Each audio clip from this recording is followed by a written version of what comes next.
E vamos falar da 12ª rodada do Campeonato Brasileiro, que começou sábado e terminou neste domingo.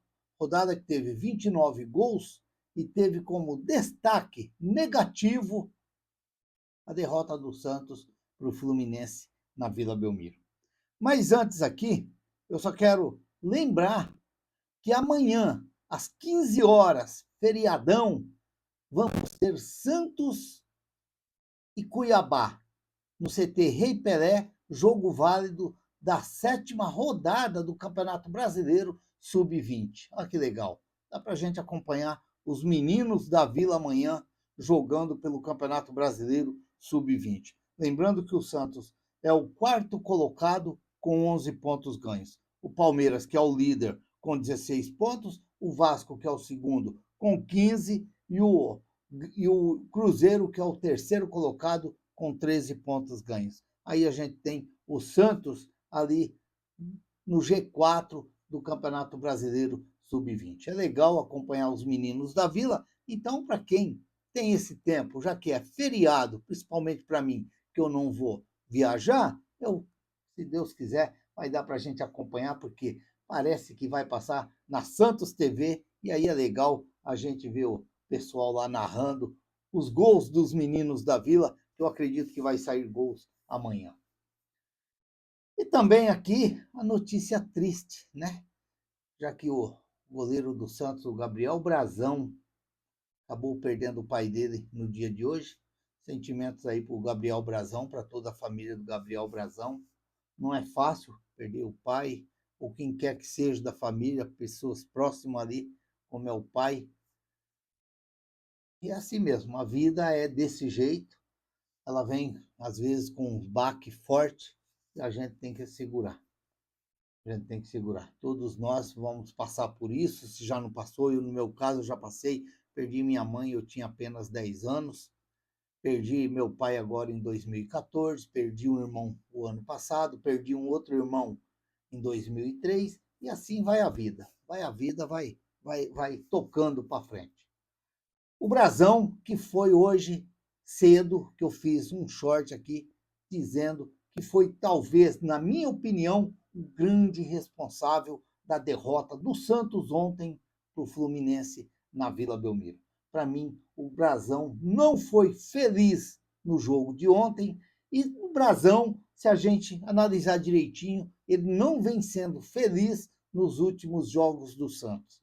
Talvez, pode até ser por esse problema daí, com o problema da doença do pai dele, talvez desconcentrou o Brazão um pouquinho nos jogos, e principalmente no jogo de ontem. E aí fica aquela dúvida, mas será que o Brazão estava em condições de fazer esse jogo de ontem? Será que já não estava na hora do Brazão ser afastado para ele cuidar desse problema, né? Primeiro, para depois ele voltar? Porque agora ele está afastado, ele vai voltar só na quinta-feira. Então, talvez fique essa dúvida. E eu, como fiz o short hoje, no início da manhã, e para mim, depois que passa tudo, você começa a analisar tudo direitinho, que para mim, assim, eu vendo o jogo de ontem, apesar de ver alguns erros, e aí eu acusei aqui, como na minha opinião, vendo que o Brazão foi o grande responsável da derrota do Santos ontem para o Fluminense. Porque eu acredito que ele não foi feliz no segundo e no terceiro gol. No segundo gol, quando ele caiu pedindo socorro, e ele viu o Fluminense vindo para o ataque, ele se levantou, e quando ele se levantou, ele não se posicionou direito para a defesa do segundo gol, que era uma bola defensável. Foi uma bela cabeçada, mas no meio do gol. Como ele se levantou e não teve como se ajeitar, ele não conseguiu chegar naquela bola. Então, até eu vendo depois a entrevista a coletiva do Alexandre Matos, e ele falando, e aí surgiu o negócio de criar muito e não sair os gols. Mas se a gente parar e analisar, ontem contra o Fluminense saiu 2 gols. Por 2 vezes o Santos estava na frente. E o Santos não conseguiu segurar o resultado. Então, quer dizer, saiu gols Estamos acusando os jogadores de linha, mas ontem o Santos fez 2 gols. 2 gols até trabalhado. 2 gols até trabalhado. Quando o Neymar pegou a primeira bola lá e arrancou, puxou para o ataque, o zagueiro tentou tirar, caiu no pé do Gabigol e o Gabigol fez aquele bonito gol. E aí, no segundo tempo, no início ali, teve aquele outro gol do Barreal, que às vezes a gente fala que as pessoas não entendem, porque eu dei nota 7, mas as pessoas têm que entender aquilo que a gente fala. Eu dei nota 7 não pela atuação do Barreal, eu dei nota 7 pelo gol que ele fez. Porque eu canso de falar aqui, às vezes você sai na cara do gol e você chuta em cima do goleiro. Aí você consagra o narrador e consagra o goleiro. Você tem que tirar a bola do goleiro. E o que o Barreal fez? É o Fábio que está no gol, não é qualquer goleiro. Ele só deu um toque por cima, tirou do Fábio. Portanto, ali eu dei nota 7 para o gol do Barreal, não pela atuação do Barreal. Eu achei fraca. Eu achei fraca, tanto na lateral como depois. Ele logo também que ele fez o gol, ele saiu, por quê? Que até fez falta no segundo gol do Fluminense, porque o Barreal estava fora do jogo naquele momento. Quer dizer, a cobertura que o Barreal devia estar fazendo ali junto com o Rafa Gonzaga, naquele lado ali, não tinha, faltou um. Quer dizer, é uma falta de coisa também ali no Santos que não dá para entender. Uma falta de experiência, de atenção dentro do jogo. Cai dentro de campo, não é assim que o pessoal faz? Como é que você sai de qualquer jeito assim? Cai dentro de campo, faz o juiz parar. É uns negócios que não dá para você entender. Não pode cair como o Brasão caiu lá naquele lance, que o Wilton viu que não aconteceu nada. O Brasão ele caiu para parar o jogo. Agora, se o Barreal estava sentindo, cai dentro de campo para parar o jogo. Então, é uns negócios também que você não entende. Parece que é uma infantilidade também, pelo amor de Deus. Mas a verdade é que o Santos já voltou hoje e já está se preparando para o jogo contra o Coritiba. E eu acredito que vai ser sim o Diógenes, o goleiro do Santos contra o Coritiba. Torcer muito para esse rapaz, porque os torcedores do Santos, para muitos, não acreditam muito nele, não. Mas ele já entrou e provou, principalmente contra o Atlético Mineiro, que ele, de repente, pode ajudar sim o Santos. Vamos torcer muito. Eu torço para todos aqueles jogadores que entram em campo com a camisa do Santos para defender o Santos. Seja qualquer um deles, você pode ser até o Bilal. Eu vou torcer para o Bilal enfiar gols nos adversários. Não tem jeito. Deixa eu falar aqui dos resultados da 12ª rodada, que é bom a gente falar um pouquinho, que começou no sábado com a vitória do Vasco contra o São Paulo lá em São Januário. O São Paulo saiu na frente, mas o Vasco acabou virando. O Vasco é forte dentro lá no campo deles. Isso aí a gente não tem dúvida. O Vasco é forte e acabou virando o jogo para cima do São Paulo. Tivemos também a Chapecoense levando uma cacetada do Botafogo lá na Arena Condá, Chape 1, Botafogo 4. Saber que a Chape tem uma vitória e uma vitória em cima do Santos. 4-2 na estreia do campeonato. Que coisa, hein? Que fase que vive o Santos. Meu Deus do céu. Vitória 0, Corinthians 0. Olha, eu não vi esse jogo, mas diz que foi várzea. Diz que foi um joguinho de várzea. Estou chutando, estou jogando o que falaram, o que eu ouvi falar, mas eu não vi. Cruzeiro 2, Grêmio 0. O Cruzeiro está se reabilitando no campeonato e o Grêmio está se afundando no campeonato. Internacional 1, Mirassol 2. Olha o Mirassol aí, vencendo o Internacional, que venceu o Santos dentro da Vila Belmiro e, olha, jogou melhor que o Santos dentro da Vila Belmiro. E aí perdeu para o Mirassol lá no Beira-Rio. Internacional 1, Mirassol 2. Santos 2, Fluminense 3. Esse é o jogo que, mesmo o Santos estando vencendo, não te dá confiança que o Santos vai segurar o resultado. Eu vou dizer uma coisa aqui que eu não ficaria surpreso. Se o Neymar tivesse feito aquele gol aos 37 minutos, 3-2 para o Santos, eu não duvido que naquele restante de jogo o Fluminense empatava o jogo. E de repente, naquele calor do jogo ali, até virava o jogo. Por quê? Porque o Santos parece que é um time sem confiança. sem confiança. Dá para você ver a hora que o Santos fez o segundo gol, que aí dá aquele, não, agora vamos para cima, vamos fazer o terceiro e aquela frase que todo mundo fala, e matar o jogo. Aí, de repente, já começou o Santos fazer duas linhas ali, duas linhas na defesa, e o Fluminense tocando bola, o Fluminense tocando bola, e o resultado, gol do Fluminense. Então, não dá confiança. O Santos pode estar ganhando. O Santos pode entrar no jogo contra o Bahia, fazer 1-0 aos 10 minutos e 2-0 aos 20 minutos. Você não tem confiança, porque é um time frouxo, é um time que a qualquer momento ele pode levar um gol, e se ele levar um gol, ele leva dois, e assim vai por diante. Então, é complicado. A fase do Santos está complicada. O Cuca vai ter muito trabalho ali para fazer da confiança nesse time e da consistência nesse time, que é o que precisa. Curitiba 2, Clube Atlético Mineiro 0. Olha, a dupla do Paraná está bem. A dupla do Paraná está bem. Nossa, vieram da segunda e estão aí. Estão remando lá no alto. Palmeiras 1, Clube Atlético Paranaense 0. Dizem que é o jogo do Varmen, do Varmeira, né?